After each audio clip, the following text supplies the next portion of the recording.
initial segment of 1970s, that we get to see that this is a picture from Bhimayana, written by Sri Vidya Natarajan and Aparajita Ninan, where you get to see that Dr. Ambedkar is actually preaching to his followers that they should actually go ahead and take control of the Chowkidar tank, so that they would also get the equal rights of drinking from this well. Now, why I use this trope of water is because the positioning of the dead body where Dukhi was laying, it was the way from where the entire community of Brahmins, they used to go to the nearby well. Now, if the body was there, it was actually restricting them from going into collecting water. So this is almost like a subversion of the things that we get to see happening during the Mahar Satyagraha. So this picture becomes some kind of relevant in there. And then the very end of the text, the very end of the movie will also show us something like this, that there was this rainfall and then the body of Dukhi was washed away, and that water actually, if it is supposed to be contaminating, then it contaminated the entire area. The shallow ideas of untouchabilities were broken down. And finally, this Brahmin actually had to do it by himself. So at the depth of the night, we get to see that he was tying a rope at the feet of Dukhi Chamar, and he himself took this Chamar out of this entire vicinity, and then the body was dumped into a certain kind of wasteland. Now, this would replicate a certain kind of event as we get to see in Draupadi, Mashveta Devi's Draupadi, where she refuses to dress up because the same body, which is considered to be a trope for weakness, the same event of disrobing someone, here it's subverted into making someone very, very powerful. So she becomes powerful because she refuses to dress up, and the mythological Draupadi becomes powerless because her robes were like taken away from her. So the same kind of subversion of power roles we get to see here. Dukhi Chamar, by means of its dead body, is actually trying to pose a certain kind of protest to this entire community of people who believe in untouchability and things like that, because it is the Brahmin himself who had to take out his body and do the work by himself. The irony that remains at the end of the text would be something like this, that the very penultimate segments of the film would show that this piece of wood, log, this remains intact. So Dukhi, or the society, or our endeavor maybe at that point of time, this is unable to Rajdeep, it's just if you can conclude, right? Yes, sir. I'm sure you're done with it. Yeah, I know yes, your sir. paper. Yes. So this strict wall of untouchability and caste barriers, these probably allegorically represented by this log of wood, remains intact. So this is all I want. We'll come back to your interesting presentation, right? Yes. Immediately after the other presentation, Rajdeep. Yeah. So yes. Thanks for your presentation, Rajdeep. So we have the last presentation for this, for the session. Very, contemporary again. Subaltern ? Illustrated, a study of Ambedkar cartoon, and it's a co-presentation. I mean, it's co-written by Dr. Barnali, Saha and Anshu Gagal. Both of them work as assistant professor at the Department of English at Vivekananda Institute of Professional Studies in New Delhi. Dr. Barnali had MA, BA, MA, and PhD, MBA and MA from Calcutta University, but PhD from Indraprastha University, I think it is in Delhi. She was a gold medalist, and her doctoral work largely investigated at partition from a literary and cultural point of view. And her large interests include post-colonial studies, partition literature, translation, pop culture, and gender studies. And whereas Dr. Anshu has 13 years, a senior teaching and researching. She has published several papers, presented papers at various national and international seminars. Largely, she's interested in ecofeminism, gender studies, feminism, women's studies, eco-criticism, and Dalit literature. So in this particular, may I request Rajdeep to stop sharing? Yeah, you're still presenting. Yeah, Rajdeep. If you can, please stop sharing. Yes, thank you. So over to particularly Barnali to read out. Yes. Yeah, you can probably share screen, show some cartoon, and then read it through and then present it so that we'll have some time for discussion.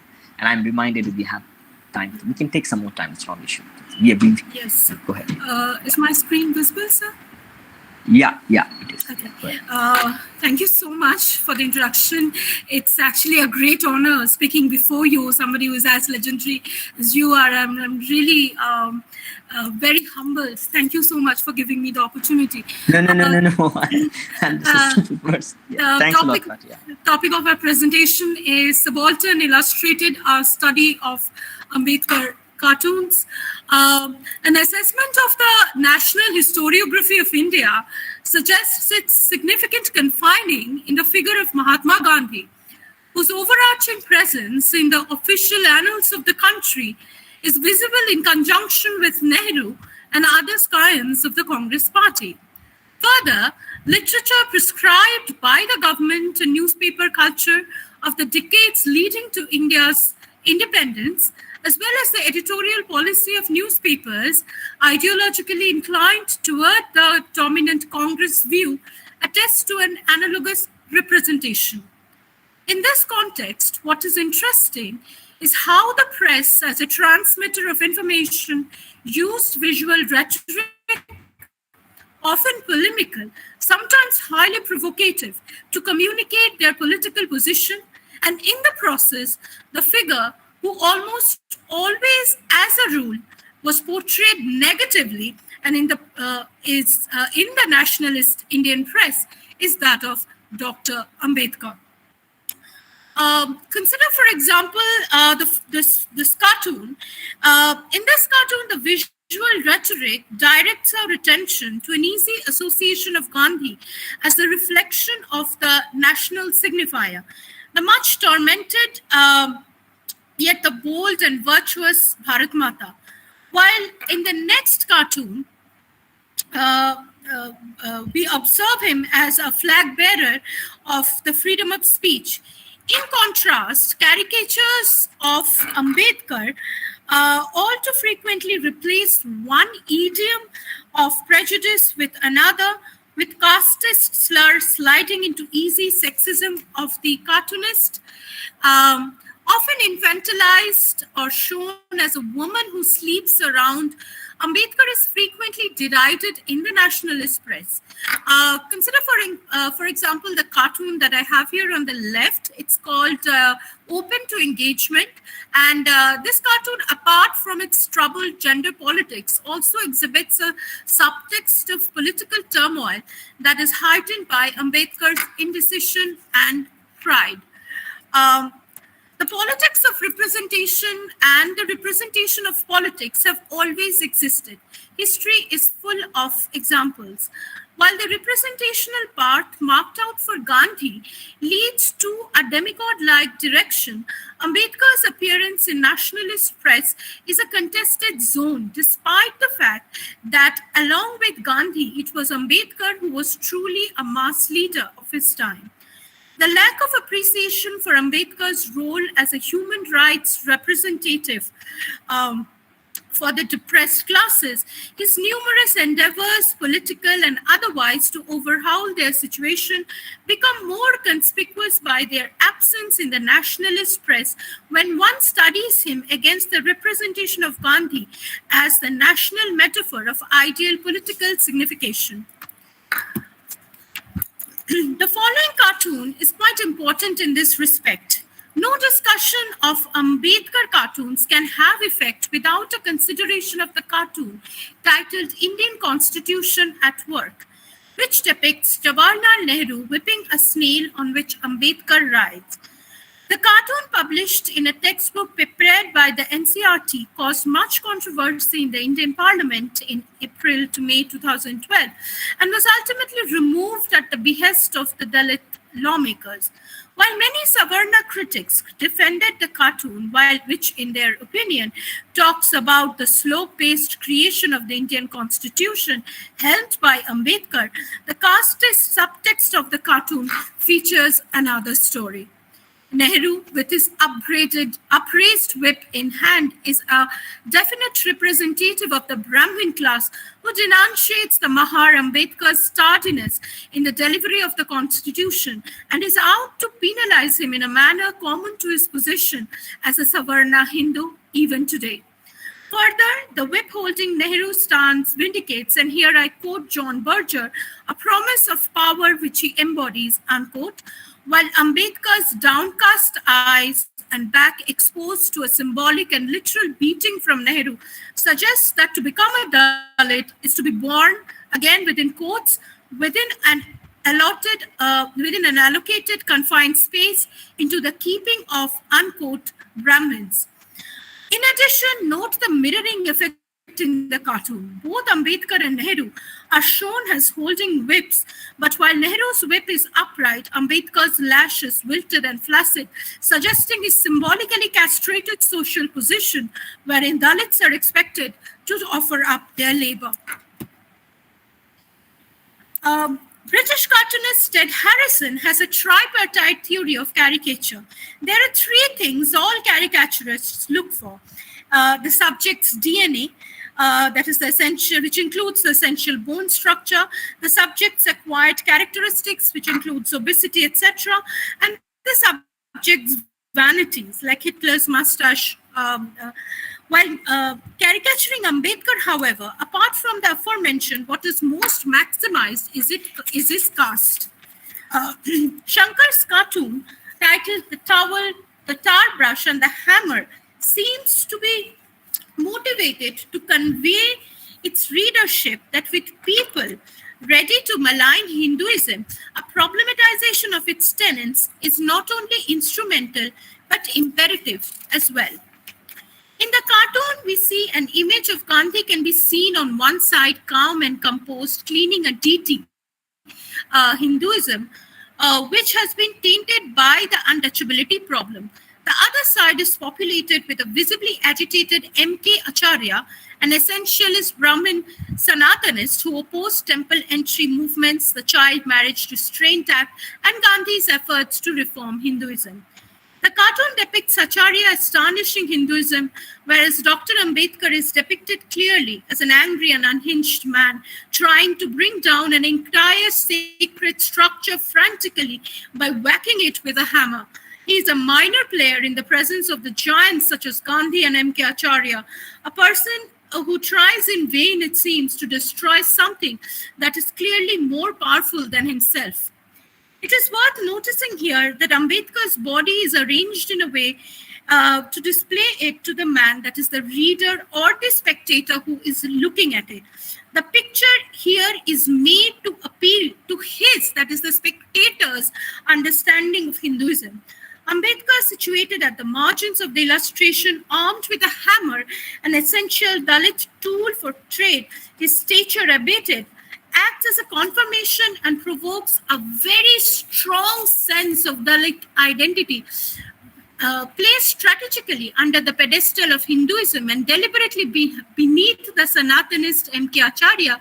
Ambedkar, Shankar seems to suggest, can never hope to be a binary of Gandhi, who, in his opinion, is a true leader of the Harijans, forever exerting himself to save his beloved religion from attack from co-religionists with malicious intent. Ambedkar, on the other hand, inept in measuring the parallax to Hinduism, has no idea of the tremendous distance between himself and the religion he criticized. Shankar seems to remind him that his demand for Dalit emancipation from the stringent exclusionary tactics of Hinduism is full of sound and fury, and here I quote, signifying nothing, unquote, because Hinduism, with its magnified proximity with Gandhi, its savior, is guiltless, benign, and consciously democratic. The history of caste and untouchability in India and a consideration of Dalit autobiography and literary pieces demonstrate a significant manifestation of trauma. In this context, it is important to note that Dr. Ambedkar, in his critical probing of Hinduism, has demonstrated that the caste system, which is the most important factor when Dalit trauma is considered, is primary to the structure of the Hindu religion. For him, the caste system, which has degraded and oppressed the oppressed classes and traumatized them and their society by extension, was a material truth, an anathema, a disease, and an infection. This idea motivated his position at the Yola conference, wherein he asked his followers to defenestrate for good the despotic machinery of Hinduism and to adopt another religion. Shankar's patricentric Hindu leaning is evident in the illustration, which etches Ambedkar as an ailing patient surrounded by scions of different religions, ready to attend to his ailment by enrolling him within the folds of their respective religion using tools of violence. As the representatives of the religions offer their help, Ambedkar is visibly consternated.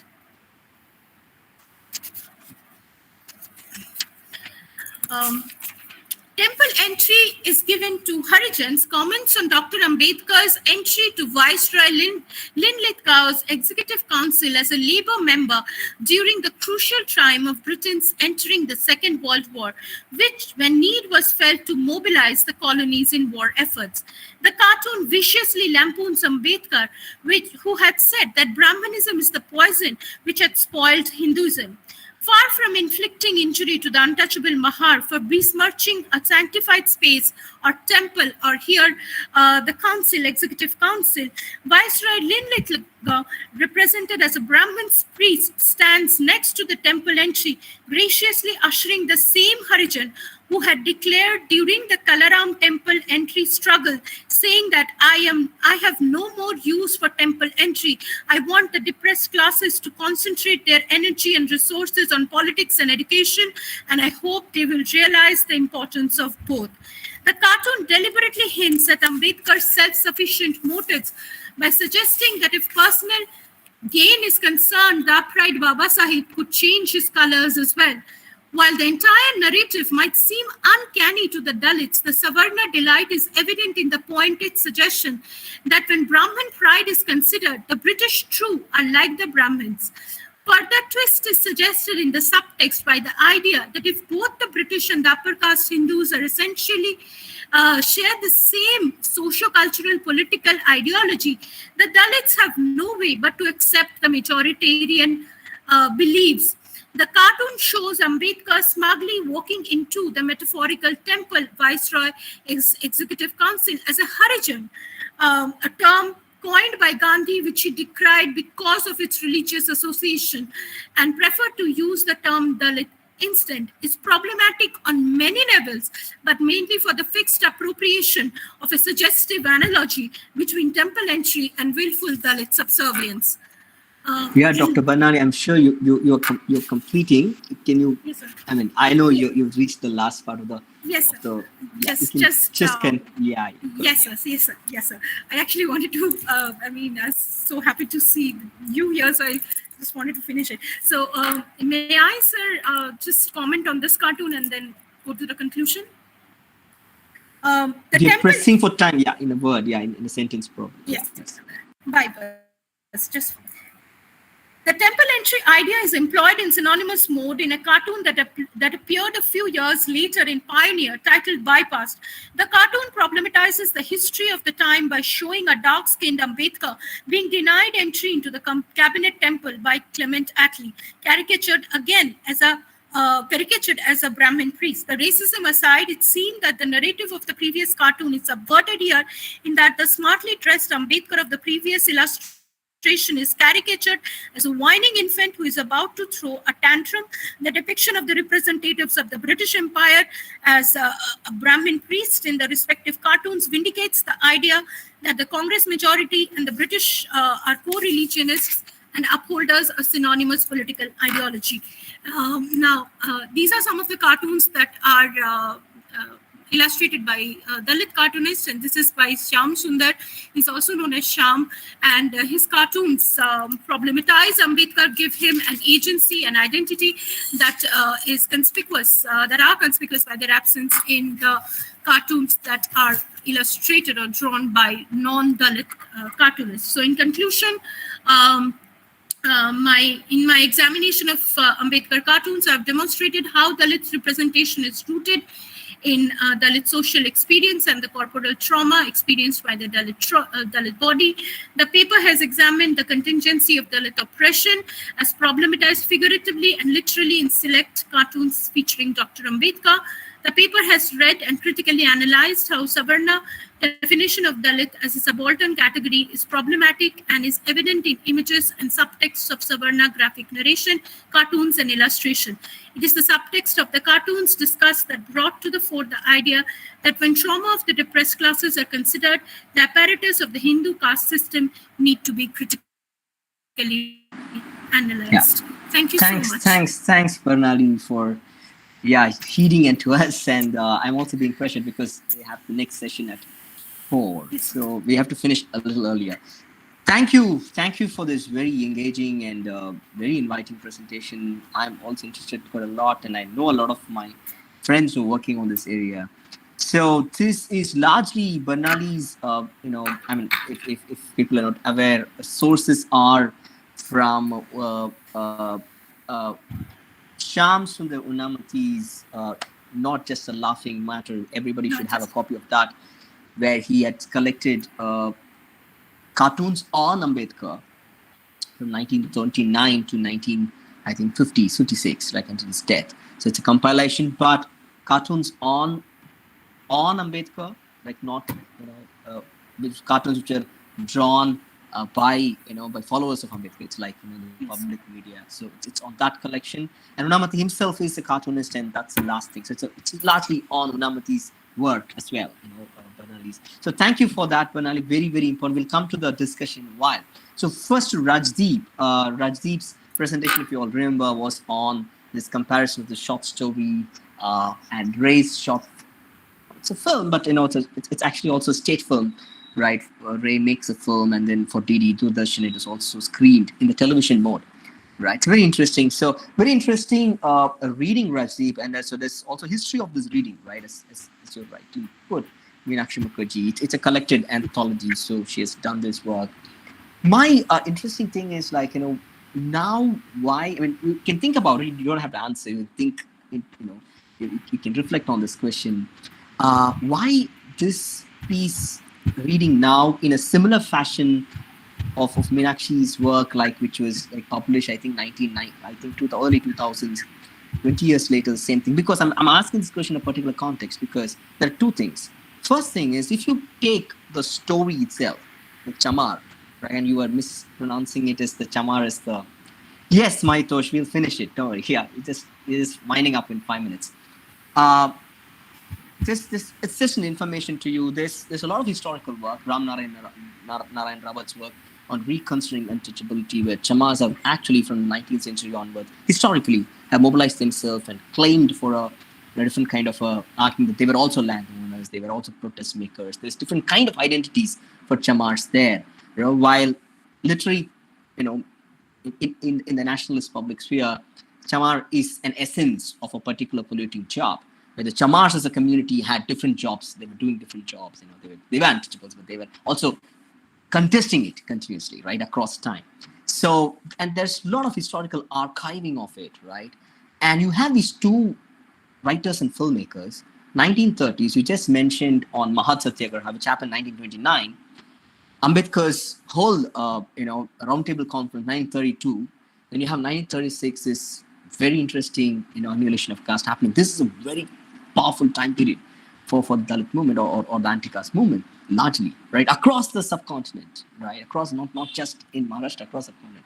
So both ways, 1930s and 1970s, you have the Panthers emerging, right, and it's a different context of actually talking about about what is anti-caste life and so on. So these productions seem to be then coming as a kind of a counter-hegemonic narrative, right? Though there is Interesting. So on that level, historically, there's a question on even in the form, right? Even if you're looking at what is a short story, what's a short film, representation question, there's a very interesting way of reading today, right? These forms that have been made popular. I would want you to think about it, right? I want you to think about it and go back to it. And you need not answer it, and you can reflect on it and read. We should reread. There's a critique that should be reworked on, and not tell that this was done in 1930s. It's not an accounting thing. Accounting thing people have done, right? The point is not to counter read and bring in new material. And this is the time when you have popular films coming up from anti-caste positions, Dalit filmmakers, musicians. You have such a profound area, and you have some of the presenters talking about it. In this context, how are you going to reread the text you're reading? There's also a question for you, comparing Dalit body, death body, because death itself, like, why should a Dalit death be more powerful than a life there? If you tell that the body lying there was more powerful because then the Brahmin does the puja and all this, but why should he die? Why should Dalit become a dead body to become more powerful than anybody else? Think about it. I will come back to it and reflect on that. Barnali, very interesting material, amazing. But I have a interesting, because in contact, I'm sure it's a work in progress, and you guys have been working on, you already teaching. You can contextualize with the cartoon debate which you started off with. That's a huge literary material there. The archive like in EPW and Hindu. Also the vernacular media. So that can be something you can think about. But also globally, there's a history of using lampooning, like lampooning as a mode to actually discredit the marginalized communities. It starts with the Jewish people, it starts with African Americans, the women, and of course in the subcontinent. And you have the tallest leader, right? The most educated, the most qualified person lampooned upon, right? And there is a mistake you made in one of the. I mean, you can relook at it. It's a Telugu. It came in a Telugu journal. The one who is doing the blackening is Periyar. Right, so it's black. It's the figure of Periyar, right? And Gandhi is actually wiping up. And the interesting thing is the measurement, right? And one of my interesting scholars is they're also looking at what is the measurement in which figures are placed. And Ambedkar is always shortened, distanced, but also is given lampooned upon over his different kinds of as you tell, femininity, or making him chubby, or making him put. His coat would be aggrandized and so on and so forth. So you can think about that and relook it. But my more interest, this is an archive is already done by Unamati. So there is a powerful recreation of Ambedkar in the present in different digital spaces, right? Like songs was Livea's thing, but there are also Instagram pages, I'm aware. There are papers that Ambedkar himself ran, right? So many papers. What are the cartoons in these papers? There are Dalit journals which were run from 1970s onwards, and there's a representation of Ambedkar statues. There's so much work on Ambedkar statues, different kinds of statues, different of pictures. Ambedkar himself allowed himself to photograph. He was a photographer with photographer. There are pieces on his. Thekkekara has a piece on it, right? This is a Russian anthropologist, Thekkekara. The piece on this, on the statues, but also the photographs of Ambedkar. The last volume, which the Maharashtra government made, it's full. It's a one volume filled with pictures of Ambedkar, which were taken in his time by different people. There are archivists who have worked on Ambedkar's pictures, stored them. So this has a different life, complete counter life than this Brahmin caricaturists who lampooned on Ambedkar. And this is the life that made his